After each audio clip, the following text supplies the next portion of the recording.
Je m'appelle René-Luc Bénichou, je suis responsable du fil d'information sur la recherche et l'innovation au groupe de presse AEF. Et nous poursuivons cette matinée sur la valorisation en précisant un peu le propos. Là, ce n'est pas tous les domaines confondus. On va parler plus particulièrement de valorisation de la recherche dans le domaine des sciences de la vie et de la santé, avec une conférence... Enfin, une conférence débat d'ailleurs, d'Avicent. Avicent étant l'Alliance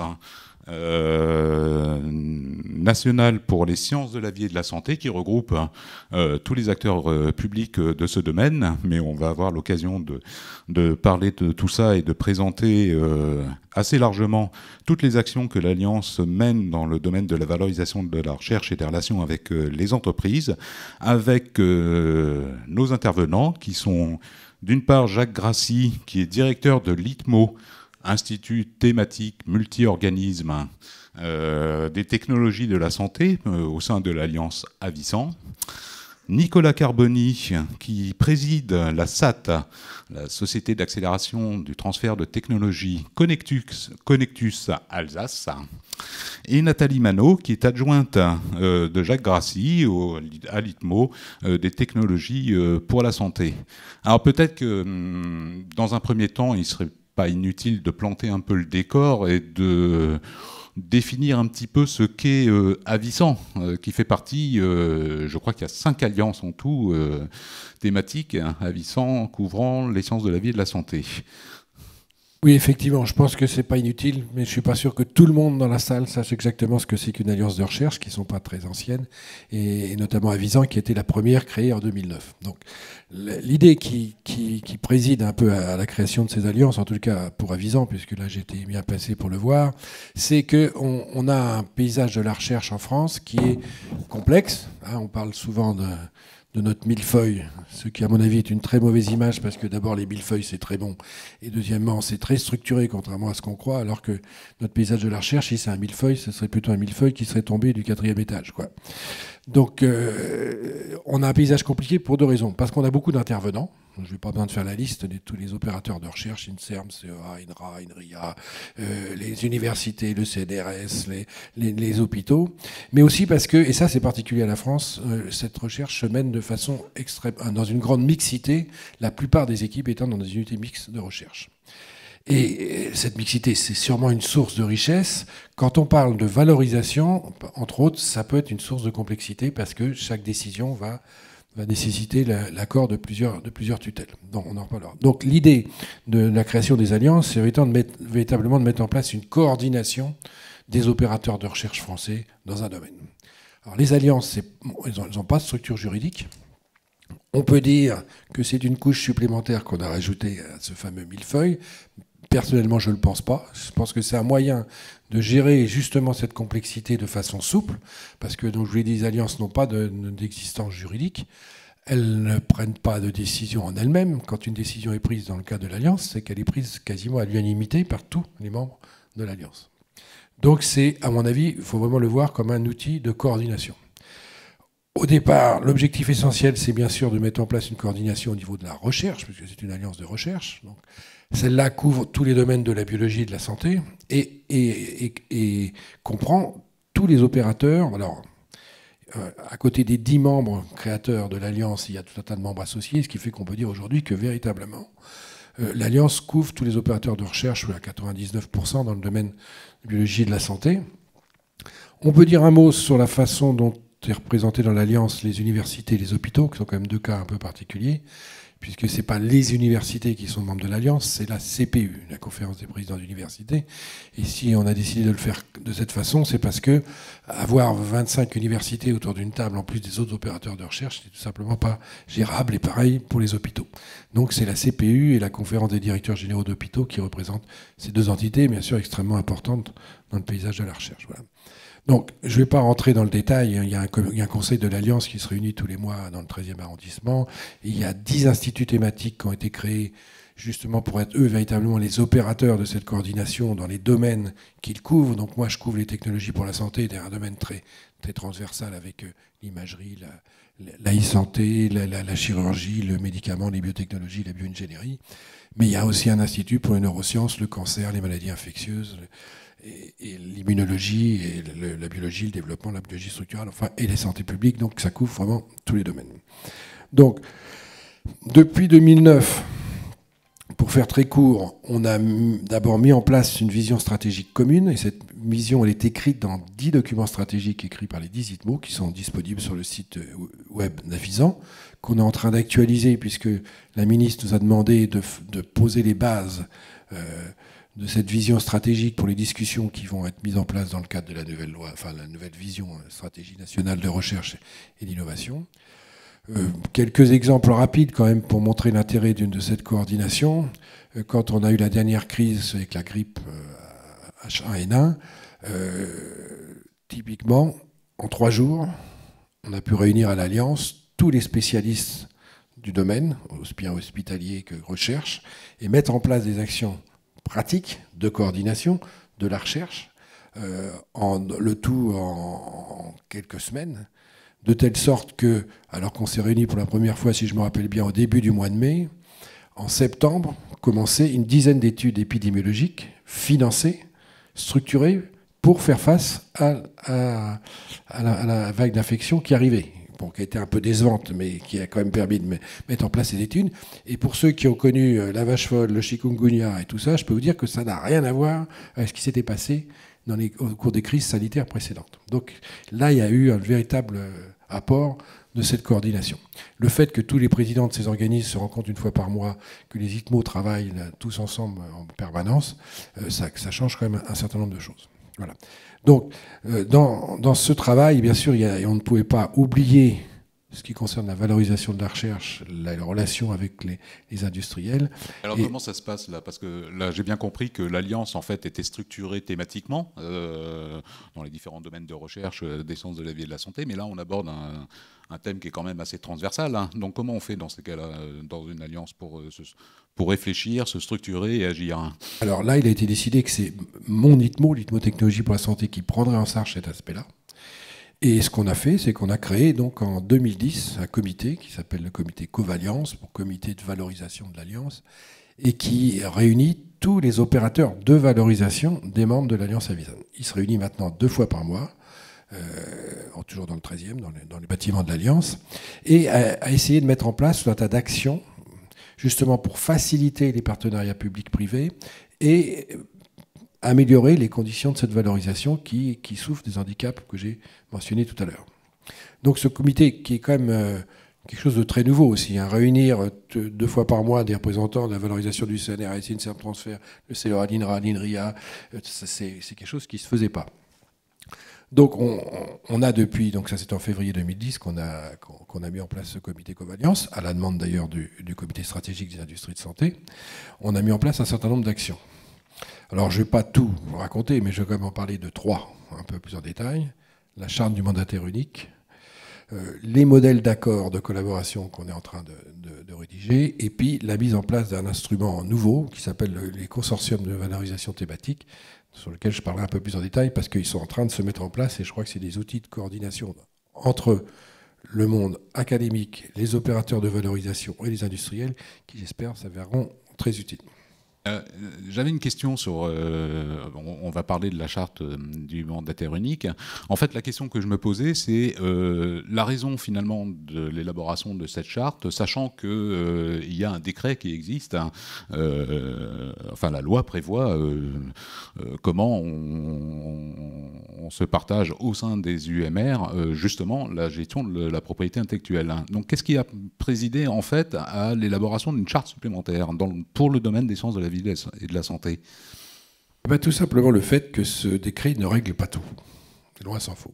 Ce décret, il dit que l'hébergeur, donc souvent une université, un hôpital, mais ça peut être d'autres, comme au CEA ou à l'INRA par exemple, a de plein droit la capacité de déposer un brevet et de négocier avec les industriels des accords de collaboration ou des licences.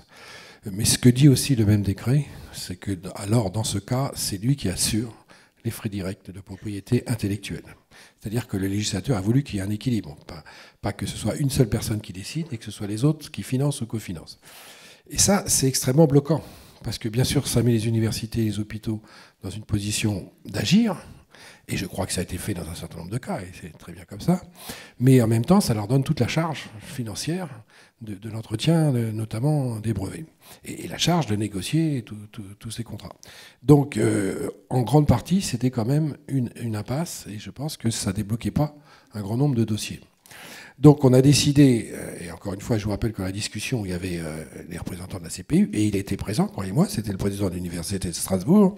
On a pensé qu'il fallait mettre en place simplement une règle de fonctionnement simple pour que, en s'appuyant sur ce décret, on puisse mettre en place effectivement facilement ces mandats. Donc le principe, je le rappelle, c'est que puisqu'on a plusieurs tutelles, N-1 tutelles vont confier à la dernière tutelle la responsabilité de la personne qui soit l'interlocuteur unique des industriels. Voilà. Et ce qu'on a dit dans cette charte, qui est disponible sur le site d'Avisan et que vous pouvez consulter, c'est que d'abord, on voulait essayer. Alors, encore une fois, cette charte, c'est bien une charte, c'est pas une loi. Donc, chacun fait ce qu'il veut. C'est la règle dans le cadre de l'Alliance. Mais la recommandation, c'est que chaque fois qu'on a une UMR, s'il y a 3 tutelles, quand on dépose un brevet, quand on l'exploite, la part de propriété, c'est 1 sur 3. C'est-à-dire qu'on on passe pas des heures, des mois, sans jamais aboutir la plupart du temps, à calculer le pourcentage d'argent qu'on a mis ou le nombre d'inventeurs qu'on a. Et voilà. Donc des règles excessivement simples, que par défaut, c'est bien sûr l'hébergeur qui aura le mandat, mais que si ça arrange tout le monde de faire autrement parce qu'une autre tutelle est mieux placée pour faire le travail, qu'on puisse le faire sans aucun. Donc on a décliné ça, c'est des règles simples pour le partage de la propriété, une façon simple de mettre en place les mandats et des règles simples pour les retours financiers. C'est-à-dire que, je ne vais pas rentrer dans le détail, tout ça est écrit dans la charte. Et l'idée, c'est que véritablement, quand on décide de mettre en place une UMR, c'est qu'on décide de poursuivre ensemble un but commun. Et le but principal, c'est quand même de faire de la bonne science, et quand elle est transférable industriellement, de le transférer efficacement. C'est comme ça la mission principale du monde académique. Rappelons quand même que entre 95 et 99% des brevets et ou des actions de valorisation entreprise n'aboutiront jamais ni à une activité industrielle, ni à un retour financier. Voilà. Donc ça fait beaucoup d'énergie dépensée pour, de toute façon, des retours qui sont extrêmement peu importants. Donc, faisons simple et mettons en place. Voilà. Donc cette charte, encore une fois, c'est pas une loi, donc chacun peut, et elle est faite de telle façon que finalement, la bonne solution, c'est celle sur laquelle tout le monde sera d'accord rapidement. D'accord. Et donc au cas par cas, voilà, on s'appuie sur cette charte et ok. C'est simplement un engagement des membres de l'Alliance, c'est comme un engagement de s'appuyer sur ces principes-là quand ils sont confrontés à cette situation, d'avoir des relations avec un industriel. Et j'espère que. Et c'est un des messages que je veux faire passer ici, notamment vis-à-vis des universités qui peut-être ne la connaissent pas bien. Faisons simple et allons-y. Alors l'autre action que vous évoquez concerne cette fois la relation directe avec le monde des entreprises. Moi je me rappelle qu'au fond Avisan a signé très très vite un accord cadre avec le groupe Sanofi qui a été ensuite prolongé par d'autres accords avec d'autres groupes. Et donc ça vous a amené à réfléchir à un mode, j'allais dire, quasi standard de contractualisation, c'est ça ? C'est l'étape d'après, une fois qu'on a un mandataire, ce qui était le cas. Donc je rappelle simplement qu'effectivement Avisan a passé un partenariat stratégique avec Sanofi, que ce partenariat stratégique prévoyait la mise en place d'accords de collaboration à haut niveau, à la fois scientifique et à haut niveau de financement. C'est qu'à chaque fois des millions d'euros quand même qui sont en jeu. Je rappelle que sur cette période de 3 ans, Sanofi s'est engagé à mettre 50 millions d'euros, ce qui n'est pas le bout du monde, mais qui est quand même des sommes tout à fait significatives, ce qui va être fait. Et quand on a mis en place ces accords, même si on avait un mandataire unique, on s'est aperçu que ce n'était pas facile de signer cet accord de collaboration parce que le mandataire et l'industriel n'avaient pas forcément la même façon de voir et l'autre mandataire dans un autre projet n'avait pas non plus la même façon de voir. Donc l'idée est née au sein de Covalence, et là encore une fois, c'est l'intérêt d'avoir un endroit où tout le monde se parle. Simplement, se voir régulièrement et se parler, ça change complètement la façon de travailler. Donc on a rédigé avec Sanofi et les membres de Covalence un modèle d'accord qui est celui qui est utilisé dans tous les accords de collaboration qu'on a entre des membres de l'Alliance Avisan et Sanofi. Ça a été un peu long, un peu compliqué. C'est un problème juridique, mais c'est fait, maintenant c'est signé, et je sais que c'est le modèle qui est utilisé chaque fois maintenant, avant même qu'il ait été signé, parce que quand les premières copies existent, elles sont déjà utilisées par les protagonistes. Donc ça, c'est fait. Et l'étape d'après, et encore une fois, ça a été demandé par le CSIS, donc on l'a fait, et on l'a fait avec Clarisse. CSIS, c'est le Conseil stratégique des industries de santé. Voilà. Ouais. Donc on est en train de faire le même travail, avec, encore une fois, un panel d'industriels élargi cette fois-ci. Donc il y a au moins 10, 12, 13 industriels qui participent à ces discussions. On avait encore une réunion cette semaine, à mettre en place des modèles d'accord qui puissent être utilisés sur l'ensemble du territoire par l'ensemble des opérateurs de recherche avec l'ensemble des industriels. Alors je vais en dire un mot parce que ce n'est pas encore fait, mais normalement notre objectif c'est qu'avant la fin de l'année ce soit sur un site web. Donc sur un site web, on va trouver l'équivalent de, j'ai entendu le nom prononcé tout à l'heure, des Lambert Toolkit en Grande-Bretagne, c'est-à-dire un site où vous pouvez télécharger des modèles d'accord correspondant au type de partage de propriété intellectuelle que vous voulez faire avec l'industriel et qui sont préécrits et qui sont destinés à être utilisés par le plus grand nombre. Donc c'est ce qu'on est en train de faire. Il y aura 4 modèles d'accord, je ne rentre pas dans le détail sur le type de copropriété ou d'absence de copropriété qu'il prévoit, mais qui seront donc disponibles avec un schéma explicatif dans quel cas on a intérêt à prendre tel type d'accord, dans quel cas on a intérêt à prendre tel autre type d'accord, et qui donc, je l'espère, pourront être utilisés. Alors, on vise qui? On vise bien sûr les opérateurs de recherche, et donc ça inclut tout le monde, les universités, les hôpitaux, j'espère que ça servira à tout le monde, et peut-être plus particulièrement les PME, PMI, parce que les grands groupes ont des moyens de mettre du monde pour rédiger un accord comme ça et prévoir les bonnes clauses.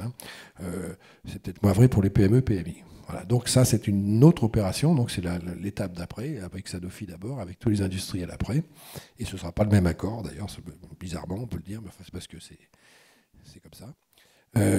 Et j'espère que ces outils, qui seront donc mis à disposition de tous à partir de, idéalement cet été, mais en tout cas avant la fin de l'année, pourront être utilisés et serviront de base et permettront de raccourcir significativement la phase de négociation dans ces accords de collaboration. Il y a une question peut-être un petit peu naïve qui me vient, mais au fond, en vous écoutant, je me dis, on va pouvoir télécharger les modèles d'accord, c'est ce qui est quand même un atout considérable. Est-ce que ces accords ont vraiment une spécificité du domaine des sciences de la vie et de la santé, ou on peut envisager qu'ils servent de canevas à d'autres domaines? Autrement dit, en fait, la question qui me venait, c'est vis-à-vis de ces accords avec des industriels, c'est est-ce que les alliances se parlent aussi sur ce sujet-là? Alors, honnêtement, non. Bon, c'est pas encore. On a des interactions entre les alliances, j'en parlerai à propos des CVT. Elles sont moins denses que celles qu'on a entre les membres d'une alliance, mais elles existent. Donc on n'en a pas discuté. Par contre, je pense qu'à l'évidence, il y a des choses qui sont spécifiques aux sciences de la vie et de la santé dans nos accords, puisqu'on parle notamment de transfert de matériel biologique, de tissus humains, des choses comme ça, qui donc sont très propres à notre domaine. Mais dans les grandes bases, je pense que ça peut parfaitement être recyclé interalliance. Ça, je pense qu'il n'y a pas de problème de base. Le travail ne serait pas très grand. Ok. Et donc, troisième, alors je ne sais pas comment appeler ça, objet, thème, le consortium de valorisation thématique. Alors c'est un truc qui a été, enfin je dis ça un truc en attendant une définition. Ça vient en fait des investissements d'avenir. Les investissements d'avenir ont prévu 1 milliard pour financer la valorisation de la recherche, l'essentiel de ce financement allant au SAT. Mais il y a quelques dizaines de millions d'euros qui ont été prévus pour les CVT. Et donc, j'espère que j'appellerai plus ça un truc après vous avoir entendu. Bon, effectivement, de toute façon, ça n'existait pas les CVT, donc c'est pas surprenant que ce mot ne parle à personne. C'est consortia de valorisation thématique. Il faut savoir qu'il en existe 5 ou 6. Il en existe 6 qui ont été financés. Un pour pour chaque alliance. Donc je vous rappelle, l'Alliance pour l'énergie, c'est Ancre. Pour le numérique, c'est Alisten. Pour les sciences humaines et sociales, c'est Athéna. Et pour l'environnement, c'est Alenvi.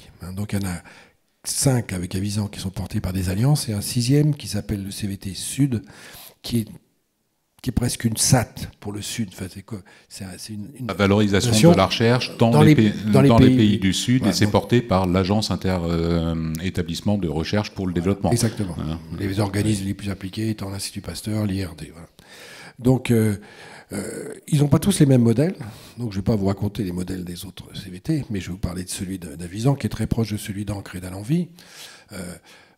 L'idée, c'est comment, dans ce nouveau paysage de la valorisation, où on a donc la montée en puissance des universités, la création de CESAT, qui sont l'événement majeur, qui sont censés devenir les interlocuteurs uniques sur un territoire universitaire des chercheurs et des industriels pour tout ce qui concerne la valorisation, comment va se positionner les opérateurs de valorisation des membres de l'Alliance. En grosso modo, que vont faire les organismes dans ce cadre-là.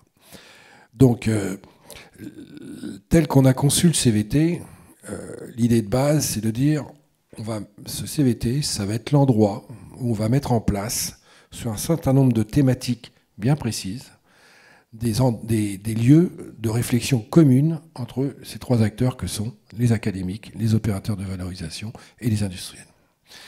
On a pensé que c'est ça dont on avait besoin. Donc, vous voyez, c'est un outil, encore une fois, de coordination. C'est typiquement, pour moi, dans le rôle et dans la philosophie des alliances. Alors, je vais être plus précis. D'abord, cette action, on ne va pas la faire porter sur tous les aspects de biologie santé. On va la faire porter sur une dizaine de domaines. Le chiffre 10, c'est le chiffre qui est écrit dans les textes qui portent création du CVT. Mais s'il faut en faire 9 ou 11, ça ne changera pas grand-chose. Sur une dizaine de domaines qu'on va identifier soigneusement, on va mettre en place cette réflexion commune. Alors, comment on définit ces domaines ? La définition globale, c'est que c'est des domaines dans lesquels il y a un enjeu économique. On ne va pas créer un domaine de valorisation stratégique en biologie structurale, par exemple, qui est un domaine très important pour la recherche, mais qui n'est pas identifié comme un domaine avec une résonance économique. Par contre, il y a d'autres domaines où, évidemment, par exemple, la biologie de synthèse, on peut penser qu'il y a quelque chose à faire parce qu'il y a des applications industrielles très, très fortes derrière. Donc, il faut que ce soit un domaine dans lequel il y a du business à faire. Il faut qu'on ait des forces académiques significatives de l'API. Il faut que ce soit un domaine qui est national, qui concerne l'ensemble des régions françaises. Si c'est une seule région qui est concernée, je pense par exemple à des domaines comme l'aéronautique, en biologie santé, c'est pas tellement le cas, il n'y a pas de raison que ce soit une alliance nationale qui le prenne en charge. C'est le rôle. Il faut que ça concerne un grand nombre des opérateurs d'Avisan. Si ça concerne qu'un seul opérateur, il va se débrouiller tout seul. Donc voilà. Donc les règles, c'est ça. Je vais donner un exemple dont on parlera un peu plus en détail aujourd'hui, puisque c'est le premier qui va être créé. C'est le domaine des agents d'imagerie. Dans le domaine de l'imagerie, j'explique ce type-là. Dans le domaine de l'imagerie, vous avez trois composantes. Vous avez les appareils qui font les images, c'est les capteurs. Vous avez l'informatique qui joue un rôle essentiel dans le traitement des données et des images. Et puis vous avez souvent des molécules qu'on injecte dans l'organisme pour augmenter le contraste, notamment en tomographie par émission de positons, mais ça peut être le cas en IRM, ça peut être le cas en SPECT, par exemple. Donc, c'est le parent pauvre de l'imagerie. Autant les 2 autres domaines ont fait beaucoup de progrès ces 20 dernières années, autant il y a très peu de molécules nouvelles qui arrivent sur le marché. Pour tout un tas de raisons, pour les mêmes raisons qu'il y a peu de médicaments qui arrivent sur le marché aussi, parce que c'est un véritable médicament, en fait. Le parcours réglementaire est quasiment le même. Eh bien, on va créer un domaine, on a décidé et on met en place un domaine de valorisation stratégique autour des agents d'imagerie. Et parce Nathalie, que vous identifiez que ça, il y a un marché là-dessus. Il y a un marché, il y a des enjeux et il y a des blocages. Et on pense que, et Nathalie l'expliquera en détail, que si on met tout le monde ensemble, on va favoriser, on va permettre de faire arriver en phase clinique et sur le marché un plus grand nombre de molécules. Donc c'est une espèce de... Je ne sais pas comment on pourrait définir ça avec des mots qui ne... C'est une espèce de marketing technologique. On peut dire que c'est un think tank de valorisation thématisé. On peut l'appeler ça comme ça. Donc ce travail, il va être fait, encore une fois, Nathalie expliquera dans un cas précis, il va être fait avec les industriels qui participeront à ce DVS de façon permanente, qui sont dans les groupes de travail, qui seront dans le comité de direction du DVS. Il sera fait avec les opérateurs de valorisation, donc bien sûr ceux de l'Alliance, mais depuis le début, on a dit que les SAT sont invités et vont participer aux réflexions autour de ces DVS. Nicolas dira, je pense, un mot là-dessus, puisque très récemment, on a commencé à les inviter à participer au comité de domaine qu'on met en place. Voilà. Donc l'idée, c'est que alors je vais prendre le cas des agents d'imagerie, si on réfléchit sur toutes les molécules qu'on a intérêt, et qu'on met autour les bons composants, et ben on arrivera à faire sortir quelque chose. Bon, ben parlons alors plus en détail des agents d'imagerie. Alors, allons-y, allons-y. Je sens que vous piaffez. Bon, en fait, la première question qui me vient, c'est comment on identifie ça? Enfin, qui travaille à ça? Un domaine de valorisation stratégique comme ça, c'est quoi? C'est un groupe de travail? Il y a des industriels qui y participent? Enfin, je veux dire, c'est que les membres de l'Alliance, ou là, on élargit un petit peu la réflexion? Si, il marche, il faut juste que je l'approche.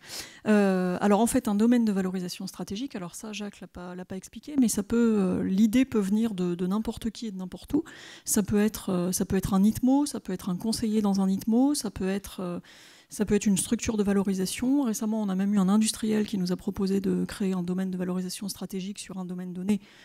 En tous les cas, il y a une phase de réflexion, c'est-à-dire une phase pendant laquelle il y a un groupe de travail qui est constitué, qui rassemble le plus largement possible différentes personnes, que ce soit des académiques, des gens de la valo et des industriels qui sont intéressés. Et ce groupe de travail, en fait, ce qu'il va faire, c'est qu'il va regarder si effectivement il y a du business à faire dans ce domaine, s'il y a des équipes, c'est-à-dire qu'il y a des forces au niveau national, s'il y a de l'API, et puis analyser un petit peu déjà quelles sont les attentes des industriels et qu'est-ce qu'on peut faire sur ce secteur-là. Donc sur les agents d'imagerie, c'est le travail qui a été fait, qui avait été fait très longtemps à l'avance, puisqu'on avait déjà initié un groupe de travail sur ce secteur d'activité, tout simplement parce que comme l'a dit Jacques, les ITMO ont travaillé sur un document stratégique qu'ils ont fait en 2010, et que dans ce document stratégique, il y avait un certain nombre de recommandations, et que dans ces recommandations, justement, on avait pointé le fait que les agents d'imagerie, c'était un peu le parent pauvre de l'imagerie, et que, en fait, il fallait essayer de coordonner ce secteur et de faire en sorte qu'il y ait plus de molécules qui arrivent sur le marché, ou en tous les cas qui soient utilisées par les cliniciens et qui arrivent. Donc il y a eu tout un travail qui a été fait de recensement des molécules qui existaient dans les différents laboratoires et de ce qui pouvait être fait, de ce qui était fait sur ces molécules. Donc ce travail, il avait été fait. Il a été complété pour préparer le domaine de valorisation stratégique par les industriels, à qui on a demandé un petit peu quelles étaient leurs visions du domaine et quelles étaient leurs attentes. Donc tout ça a été travaillé. On a pu constater qu'il y avait à peu près un peu plus d'une 50aine d'équipes de recherche qui travaillaient sur ce secteur d'activité au niveau français. Oui, donc il y a un véritable balayage, une cartographie Exactement, des compétences ouais, que la France est capable de mobiliser sur un domaine. Tout à fait. Et en plus, qui était répartie sur tout le territoire. Qui plus est, ce qu'il y avait sur ce secteur d'activité, c'est qu'en plus, il y avait un certain nombre de structurations qui s'étaient mises en place, en fait. Dans le cadre des investissements d'avenir, il y a eu, alors je ne les citerai pas tous, je ne citerai pas toutes les initiatives, mais il y a eu l'infrastructure France Life Imaging, avec un World Package qui était consacré aux agents d'imagerie. Il y a eu le LabEx Iron qui s'est mis en place. Il y a eu un Equipex qui s'est mis en place autour de l'accélérateur autour d'Aronax, en fait. Donc il y avait tout un faisceau d'activités qui faisaient que c'était un domaine sur lequel il y avait besoin de coordination. Manifestement, il y avait quelque chose qui montait. Oui, voilà. D'accord. Et par ailleurs, en fait, le constat était qu'il y avait un grand nombre d'opportunités et d'enjeux sur ce secteur d'activité qui ne sortaient pas énormément pour lequel on a peu de molécules qui sont utilisées. Mais on perçoit qu'il va y avoir quelque chose, notamment avec tout ce qui est les nanocomposés, les nanovecteurs, et en plus, on a un grand nombre d'équipes de chimistes. Donc, voilà, il y avait tout ce faisceau qui a fait qu'on a réfléchi, on a travaillé sur ce domaine. Les industriels nous ont exprimé un certain nombre d'attentes, c'est-à-dire les attentes qu'ils avaient, c'était qu'il y ait des molécules qui ciblent évidemment de nouvelles pathologies. Ce qui pouvait être intéressant, c'est notamment avec tous les développements qui peuvent exister, c'est au niveau des nanocomposés, des nanovecteurs, c'est qu'il y ait en tous les cas, ce qui est déjà le cas pour l'imagerie, c'est qu'il y ait des molécules qui permettent très tôt dans des études cliniques de prédire d'éventuels effets indésirables ou de vérifier qu'un médicament va bien se positionner au bon endroit. Il y a probablement des choses qui vont se développer dans le domaine du theranostic, c'est-à-dire du couplage entre le diagnostic et la thérapeutique. qui se font déjà dans certains domaines, mais qui vont s'amplifier ou qui peuvent s'amplifier. Donc l'idée d'un marqueur compagnon avec les agents d'imagerie. Donc ça, il y a des perspectives sur ce secteur d'activité qui sont relativement intéressantes. Et puis dans le domaine de la chirurgie, en fait, pour aider à délimiter une zone d'intervention, les agents d'imagerie ou les sondes activables sont extrêmement intéressantes. Donc, voilà. Et alors, j'ai 2 questions en fait. La première, c'est donc là j'ai bien compris, on établit une cartographie extrêmement précise, hein, on identifie vraiment que quelque chose est en train de se passer et qu'il y a des opportunités à saisir. Donc ça c'est le premier point. En fait la question qui me vient c'est ok pour la France, hein, mais quid des autres, hein, c'est-à-dire comment on se positionne par rapport à, j'imagine qu'il y a une étude de la concurrence internationale. Alors ça va être effectivement le travail du DVS. Le travail du DVS, ça va être de regarder un petit peu, d'abord collectivement, et c'est là où est l'apport du fait d'associer tout le monde, c'est-à-dire collectivement, quelle est la propriété qu'on possède, qu'est-ce qu'on a au niveau français, et comment ça se positionne au niveau international, et quelle est la liberté d'exploitation qu'on a sur cette propriété intellectuelle, et comment les choses se positionnent. Donc, dans le DVS, il y aura 3 groupes de travail, et il y en a un spécifique sur la propriété intellectuelle. Donc il va regarder ces aspects-là, qui va regarder ce qui se passe dans le monde, et qui va mettre en place aussi une activité de veille et de benchmark sur les molécules qui peuvent être développées ou qui sont en phase clinique dans d'autres pays ou au niveau international. Donc ça, c'est un travail qui va être mené. Et l'autre question que j'avais, c'est concrètement, ça va se traduire comment cette réflexion? Enfin, comment on intervient? On va initier des projets de recherche pour essayer de combler des manques, de faire progresser des compétences, de faire émerger les équipes ou des regroupements. Comment ça va se traduire concrètement? Alors, dans un premier temps, il va y avoir un travail on va compléter la cartographie qui a pu être faite, parce qu'il y a les équipes qu'on a identifiées, puis il y a un vivier énorme au niveau des équipes de chimistes, en fait, qui existent. Donc on va compléter cette cartographie. Et ensuite, effectivement, alors, avec toutes les molécules qu'on a déjà identifiées, on va déjà voir celles qui sont intéressantes et qui peuvent être portées, ou comment on peut les porter, et comment les amener à être développées plus en amont. Et ensuite, effectivement, il y aura tout un travail d'ingénierie de projet, c'est-à-dire d'essayer d'identifier sur des secteurs sur lesquels on s'est aperçu par la veille, par tout un tas d'outils, sur lesquels il y a des trous dans la raquette en termes de pathologie, en termes de molécules développées, et bien essayer de voir comment est-ce qu'on peut initier des projets pour développer des molécules intéressantes dans ce domaine d'activité, en prenant en compte à la fois la veille, les besoins des industriels et ceux des cliniciens. Donc c'est pour ça qu'en fait, les domaines de valorisation stratégique, en général, ils rassemblent un grand nombre de personnes. Ils rassemblent des experts scientifiques, ils rassemblent des gens de la valorisation au niveau du monde académique, ils rassemblent les SAT qui ont une très bonne connaissance sur leur territoire de ce qui peut être fait et de ce qui existe, et des industriels qui sont présents et qui sont associés. On est en train de constituer en fait le comité de domaine, qui est le comité de pilotage de ce domaine de valorisation dans les agents d'imagerie. Et les industriels qu'on a conviés nous ont déjà donné un écho très positif, c'est-à-dire qu'ils sont très partants et très volontaires pour participer.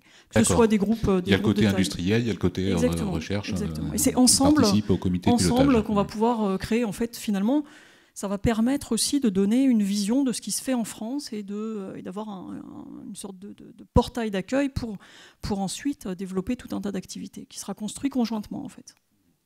Je comprends aussi finalement que la durée de vie, en tout cas la durée de financement qui est prévue pour les consortiums de valorisation, qui doit être entre 8 et 10 ans, je ne sais pas exactement, mais enfin c'est l'ordre de grandeur, c'est assez adapté finalement à ce type de sujet. L'intérêt effectivement, c'est qu'on a du temps, pour travailler. Une certaine visibilité on a aussi. Une certaine visibilité, ouais. D'accord. Alors, oui, voilà. Donc, on y reviendra. Et puis, il y aura des questions. Mais là, j'aurais voulu donner la parole à Nicolas Carboni. On a évoqué les SAT, hein, le rôle des SAT aux côtés des CVT. Et peut-être que ça serait bien d'éclairer justement ce rôle, parce que pour l'instant, je ne le perçois pas très bien.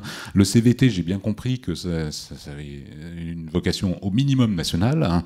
Les SAT ont une implantation régionale par nature. Vous représentez la SAT Alsace. Peut-être juste en 30 secondes, rappeler la finalité d'une SAT. Je pense que c'est intéressant de rappeler déjà le contexte dans lequel elles ont été créées et mises en place.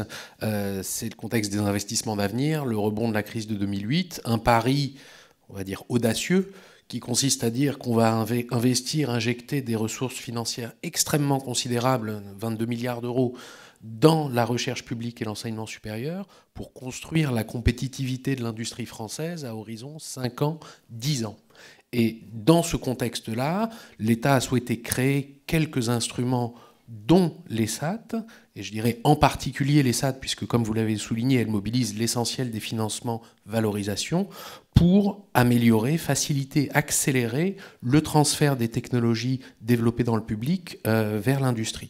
Et donc, la création des SAT était portée par, je dirais, essentiellement 3 objectifs et une finalité. Un premier objectif qui consistait à simplifier, à consolider le paysage, le dispositif de valorisation et de relations industrielles sur un territoire donné. Extrêmement morcelé.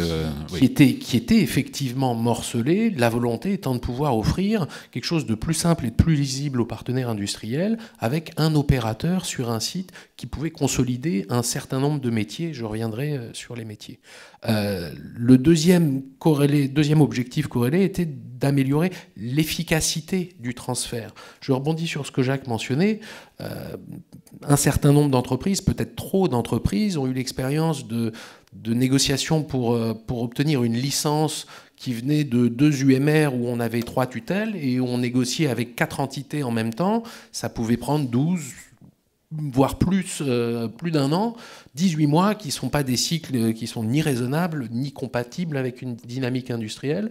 Donc on voulait, comme le mentionnait Jacques, aller vers cette logique de mandataire et de signataire unique, je dirais, et les SAT sont construites autour de ce principe-là, à l'effet qu'elles disposent en propre ou qu'elles peuvent confier à un partenaire, je reviendrai là-dessus, de la capacité à négocier, à engager les copropriétaires des brevets, à signer en leur nom. Donc on a un interlocuteur de terrain de proximité.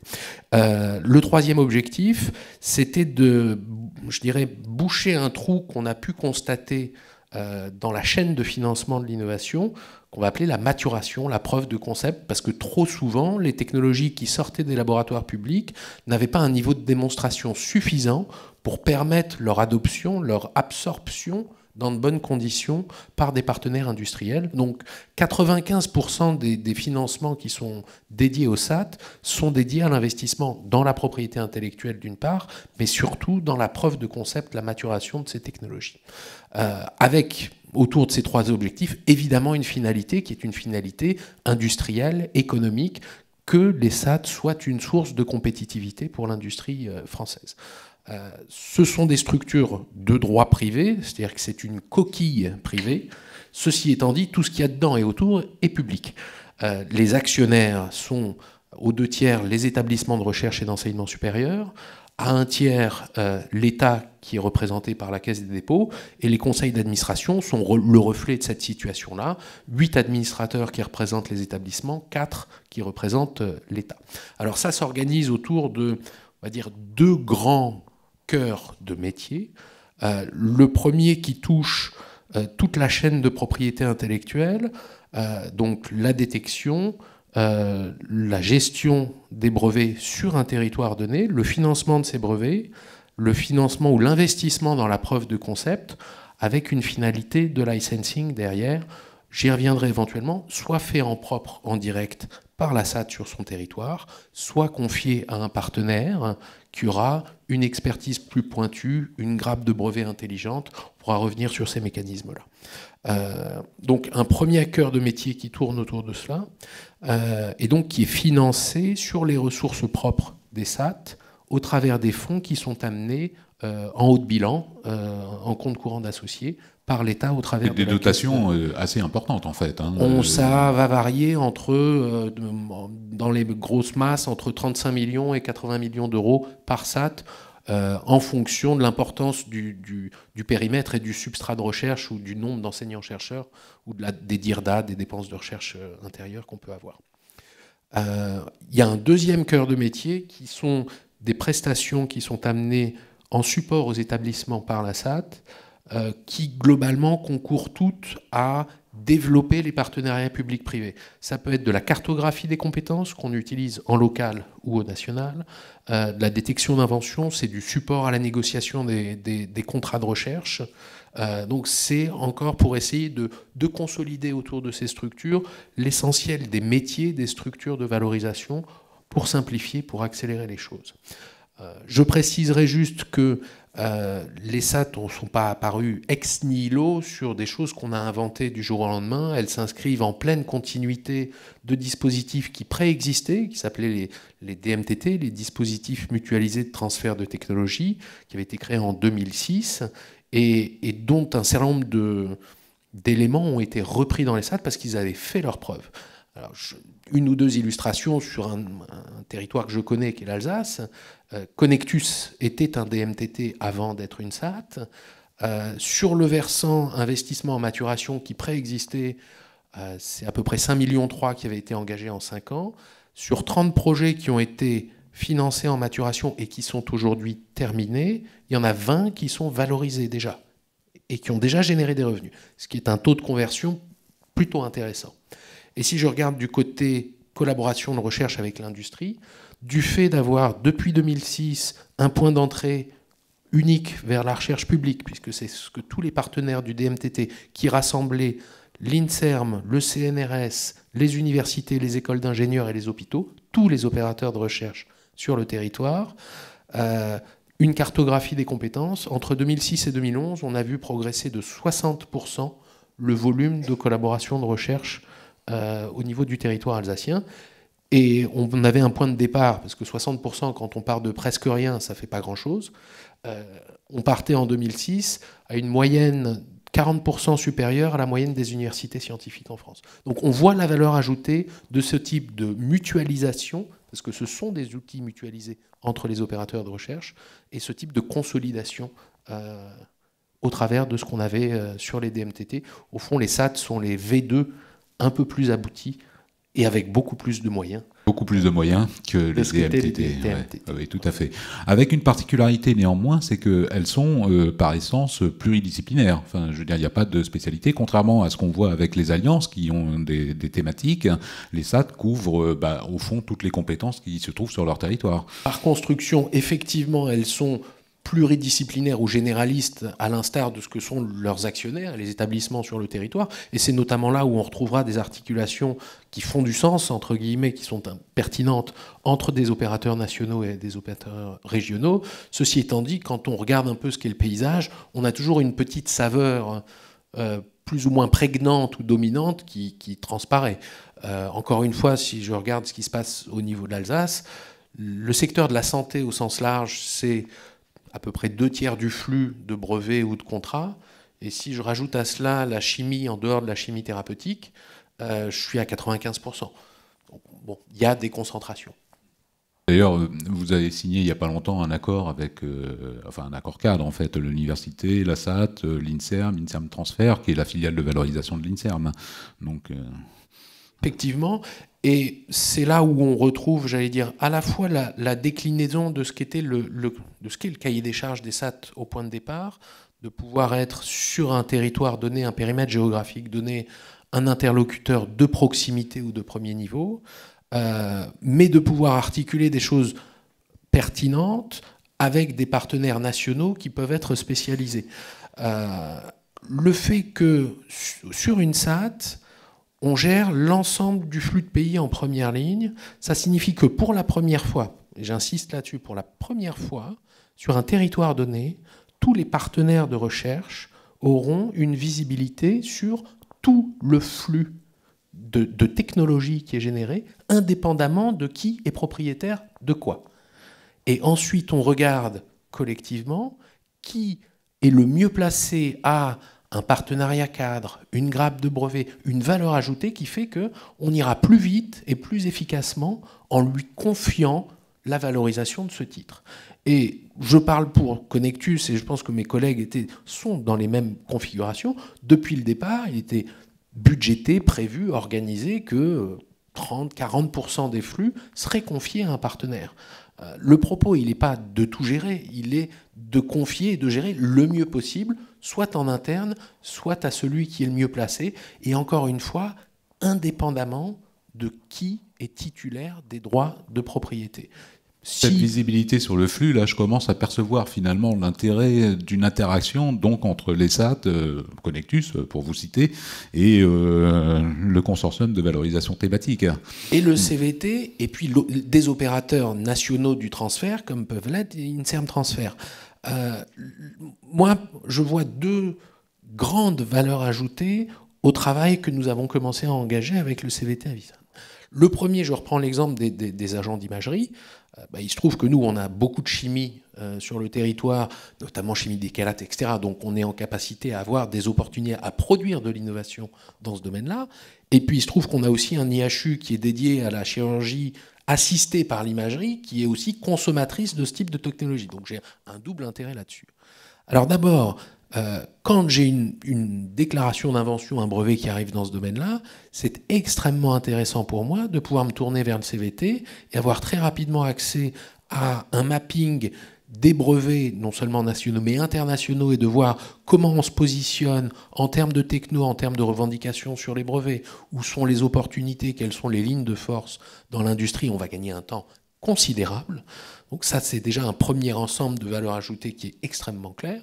Et puis le deuxième, c'est que le CVT étant par construction à la fois national, mais aussi à l'instar des SAT non organismes dépendants, si je puis dire, il aura une visibilité sur tout le pool de brevets dans tous les domaines, enfin dans les domaines de l'imagerie, mettons, mais de tous les opérateurs de recherche. Ce qui fait qu'il a une capacité d'être une force de proposition en disant, regardez les gars, là, il y a à Marseille un morceau ici, à Nantes un morceau ici, à Strasbourg un morceau, parlez-vous, parce que nous on pense que les trois ensemble, vous pourriez faire quelque chose d'intéressant. Donc là, il y a une vraie capacité à générer des projets plus structurants à un niveau national et qui derrière pourront être confiés, puisque le CVT n'est pas un opérateur de transfert, un opérateur qui peut être éventuellement régional, qui peut être national comme Inserm Transfert, ou dans des domaines plus spécialisés qui peut s'avérer être France Brevet. Dans les deux sens, donc. Ouais. Encore plus pratique. Dans le cas des agents d'imagerie, on a invité 2 membres des SAT à participer au comité de domaine. C'est-à-dire qu'ils seront dans le pilotage du domaine d'imagerie. Et c'est les SAT qui vont nous dire quelles sont celles qui désirent être permanents dans ce domaine. Et puis dans les groupes de travail, molécules, propriété intellectuelle, paysage économique, là aussi elles sont invitées à participer autant qu'elles le voudront. Et ça, c'est le principe du CVT. Tous les industriels qui veulent participer au groupe de travail pourront y participer. Il n'y a que le groupe pays où on aura vraiment les gestionnaires de portefeuille qui seront là présents, mais le reste, c'est complètement ouvert. Et l'idée, c'est bien, et c'est particulièrement vrai pour le cas des agents d'imagerie, d'aboutir à des feuilles de route où on va dire telle molécule, telle molécule, telle molécule, je ne sais pas s'il y en aura 5, 10, 15, ont un marché, ont un intérêt pour les cliniciens, messieurs les industriels, messieurs les opérateurs de valorisation, comment on leur fait passer l'étape qui va leur permettre d'entrer en clinique. Voilà. Donc, typiquement, un problème de maturation, et ce sera abordé ensemble. Et l'idée, c'est que si on a sélectionné des agents qui sont les plus pertinents et qu'on a construit des projets qui tiennent la route, eh ben, il y aura des financements derrière pour les financer. Que ce soit celui des SAT pour la maturation, que ce soit les appels d'offres ANR, que ce soit... Voilà. Donc, l'effet structurant d'une réflexion commune sur la durée. Et Nathalie a raison d'insister là-dessus. Pour moi, le principal intérêt des CVT, qui ont été dotés de 9 millions d'euros, je crois, par CVT, on va pouvoir investir 150 kg euros par domaine de valorisation stratégique chaque année, c'est de payer un permanent pour faire l'animation et d'avoir 8-10 ans pour faire le tour d'un domaine et racler tout ce qu'on peut racler et faire avancer tout ce qu'on peut faire avancer. Y a-t-il des questions dans la salle?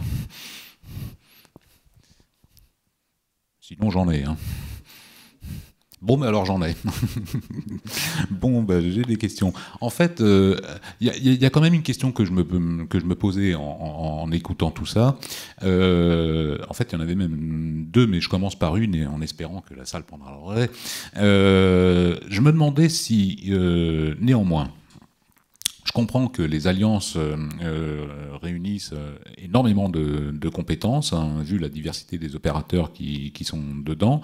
Je comprends l'interaction avec l'ESAT et tout l'effort de structuration de la valorisation de la recherche qui a été fait à travers l'ESAT, enfin qui est en train de se construire. Mais je ne peux pas m'empêcher de me demander, au fond, si les opérateurs publics de recherche sont finalement les mieux placés pour envisager des applications commerciales des technologies. Enfin, je me demande s'il ne manque pas un maillon quelque part. Peut-être un premier élément de réponse qu'on a commencé à déployer au niveau de Connectus, parce qu'effectivement, la question est tout à fait pertinente. Et par ailleurs, l'expérience montre que si stricto sensu, on se cantonne à, je caricature, mais à faire un appel à projet, un chercheur académique dit, ben voilà, j'ai un candidat médicament, j'ai des résultats in vitro intéressants, et je vous propose de faire des tests in vivo, et qu'on ne fait que mettre en œuvre le programme qu'il a proposé, on a de bonnes chances, l'expérience montre beaucoup de chances, d'arriver en fin de course et de se rendre compte qu'on a oublié des morceaux, qu'il y a des éléments qui manquent, qu'on n'a pas assez de points de données, qu'on n'a pas une comparaison avec le standard of care, enfin, qu'il y a un certain nombre d'éléments qui font défaut. Donc l'enjeu est de pouvoir s'assurer qu'on injecte dans la construction du cahier des charges, dans la définition des programmes que nous allons financer, une expertise, un intrant industriel pour s'assurer que là où on met nos fonds, nos investissements, on finance les bons programmes, les bonnes manips, que, en fin de compte, en bout de projet, nous disposerons de toutes les données, les éléments, les validations pour qu'un industriel puisse prendre une décision de licencier, de prendre la technologie. Pour ça, alors je pense que Jacques parlera de ce qui a été mis en place au niveau d'Avisan. Nous, à notre modeste niveau régional, on a lancé un programme qui s'appelle de co-conception en maturation, où la proposition de valeur globalement est la suivante. On se tourne vers des PME, vers nos partenaires qui ont accès à des PME, les pôles de compétitivité en particulier. Donc, regardez, quand une PME a un profil et un intérêt pour une technologie sur laquelle on envisage d'investir, on lui demande d'injecter un peu de temps à nos côtés dans la définition du programme, comme je le disais, dans le cahier des charges, dans le suivi du projet sur les 18 mois du projet. Et en contrepartie de cette implication, on ne demande pas à ce qu'ils s'engagent, on ne demande pas de financement, on ne demande pas d'investissement, mais on leur concède une option sur la licence, c'est-à-dire qu'ils sont sûrs de pouvoir accéder à la technologie en bout de programme si les résultats sont concluants. Donc ça veut dire que nous absorbons tout le risque technique et financier du programme, mais sur un programme qui aurait été co-conçu. C'est aussi une phase. Il y a deux intérêts évidemment. Le premier, c'est de s'assurer encore une fois de la pertinence des travaux que nous finançons dans une perspective industrielle. Le second, c'est, alors on n'a pas forcément le droit de dire ça, mais ça revient à donner une espèce de droit de premier regard aux PME françaises, puisqu'on s'adresse aux pôles, on s'adresse à Oseo pour identifier ces entreprises-là. Et au final, ça nous ménage une voie de valorisation potentielle. Je dirais que si le projet est techniquement un succès, mais que l'entreprise, pour différentes raisons, décide de ne pas exercer son option, on n'aura pas de difficulté à trouver un autre partenaire pour adopter cette technologie-là. Donc voilà comment on commence à travailler pour effectivement adresser l'enjeu auquel vous faisiez référence. Et je pense que ce n'est pas très loin de ce que Jacques a développé au niveau national. C'est exactement la même chose, mais pour répondre précisément à la question pourquoi c'est une alliance de recherche qui prend ces initiatives, on parle de valorisation de la recherche. Ça veut dire qu'on a un bout l'académique, à l'autre bout les industriels et au milieu les opérateurs de valorisation qui doivent faire le transfert. Les alliances existantes et cet appel d'offres existant, cette possibilité existait. Donc nous, on l'a saisi, on a répondu dans l'état d'esprit que j'ai donné. Et la preuve qu'on est parfaitement conscient du fait qu'on ne peut pas tout seul faire cette feuille de route, c'est qu'on va y associer très largement les industriels et l'ensemble des opérateurs de valorisation. Il n'y a aucune exclusive. Et on ne sera jamais c'est pas le CVT qui sera opérateur de quoi que ce soit, il ne sera que l'endroit où va se mettre en place ces stratégies. Donc, ça aurait pu être une proposition de l'ARIS, qui est l'alliance, l'équivalent de l'alliance, qui est équivalent pour les industries de la santé. Voilà, mais qui n'est peut-être pas aussi structuré, qui n'avait pas la possibilité de répondre à un appel d'offres. Voilà. Donc, je comprends parfaitement qu'on puisse se poser la question. Et s'il y a des industriels dans la salle, mon message, c'est vous y êtes bienvenus et vous pourrez y jouer un rôle aussi important que celui que vous voudrez bien jouer. Et j'espère bien qu'on aura cette composante. Parce que si on ne l'a pas, effectivement, on est à côté de la plaque. Voilà.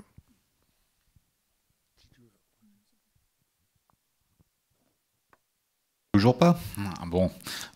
J'avais une autre question.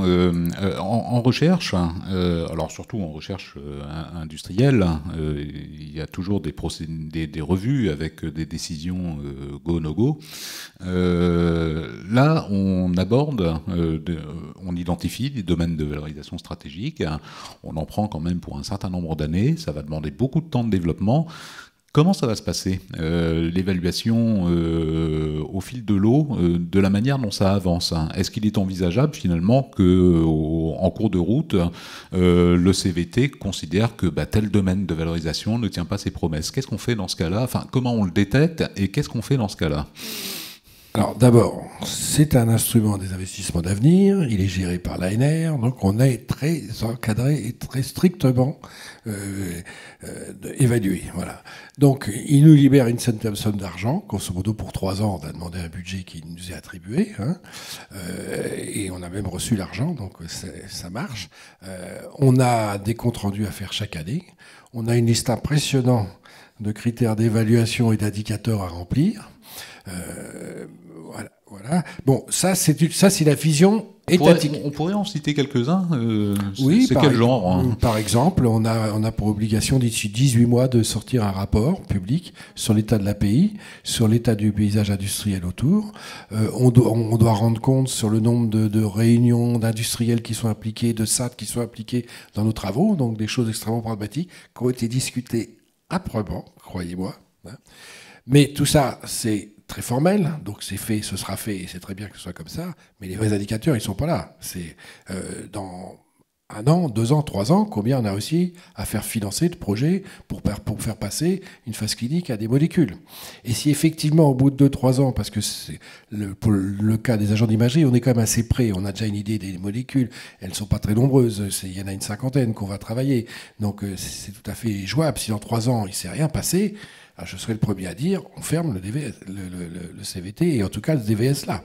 Et on en crée un autre à la place s'il y a une opportunité. Ça, c'est clair. Donc, les CVT, ça n'a jamais existé, ça n'a jamais été fait. Mon expérience personnelle, c'est que ce soit les industriels ou les académiques, les gens sont très partants pour ça, et notamment les industriels, tous ceux à qui j'en ai parlé en tout cas. Maintenant, ça marchera ou ça ne marchera pas. Ça dépendra de la qualité des gens qui vont faire l'animation, du dynamisme qu'on va arriver à impulser dans tout ça. Personnellement, je suis très optimiste, mais on verra ce que la vie nous réserve.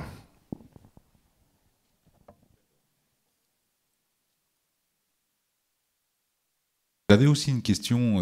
En fait, je me posais la question de savoir ce qu'allait devenir maintenant le comité initial de valorisation de l'Alliance, Covalliance. Est-ce qu'au fond, maintenant, il ne se confond pas avec le CVT?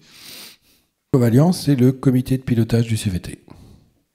Donc les deux sont empilés. En fait, vous avez Covalliance et en dessous, autant de domaines de valorisation stratégique en grappe. Pour le détail, je rappelle que chaque domaine est sous la responsabilité d'un opérateur de l'Alliance pour qu'il soit lui qui soit responsable de la gestion du reporting. Donc tout ça est très simple, très léger. C'est des conventions de reversement. Encore une fois, il n'y a pas de structuration. Donc voilà.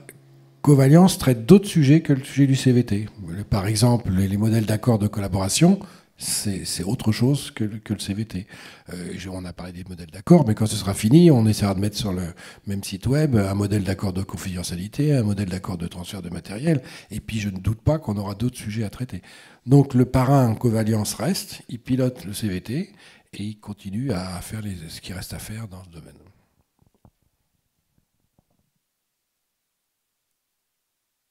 Bon, j'ai une dernière question. Non, après je m'arrête. Hein. Mais en fait, je me demandais, bon, vous êtes au contact de l'international, c'est évident. En fait, je me demandais si vous aviez déjà une perception de la manière dont finalement les autres pays voient la France essayer de s'organiser dans ce domaine. Est-ce qu'on est... Enfin, bon, je sais qu'il est encore un peu tôt pour... tout ça est en construction, mais... Par rapport à des pays, on a vu ce matin par exemple la manière dont les Américains, en tout cas à certains endroits aux États-Unis, s'organisent autour de ces questions-là.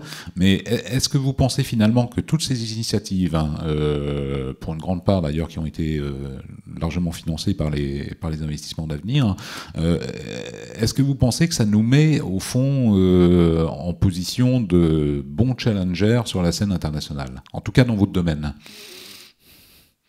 Alors, là-dessus, pour avoir, dans mes fonctions intérieures, où je m'occupais d'un pôle de compétitivité dans le domaine de la santé, j'étais amené à voyager beaucoup.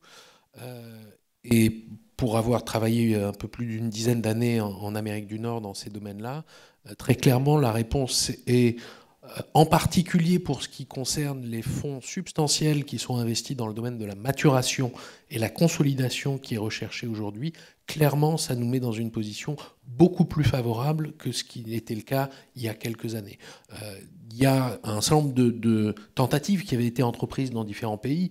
À l'époque où je vivais à Montréal, avaient été créées les sociétés de valorisation là-bas, qui étaient une première forme, mais pas aussi aboutie que les SAT, parce qu'elles consolidaient moins d'éléments et avec beaucoup moins de moyens financiers et d'autonomie, parce qu'elles étaient sur des obligations de cofinancement par ailleurs. Donc très clairement, la réponse est oui. Et quand on regarde au niveau des structures associatives qui rassemblent les gens dans la valorisation au niveau européen, on observe aujourd'hui ce qui est en train de se mettre en place en France avec à la fois envie et intérêt, très clairement.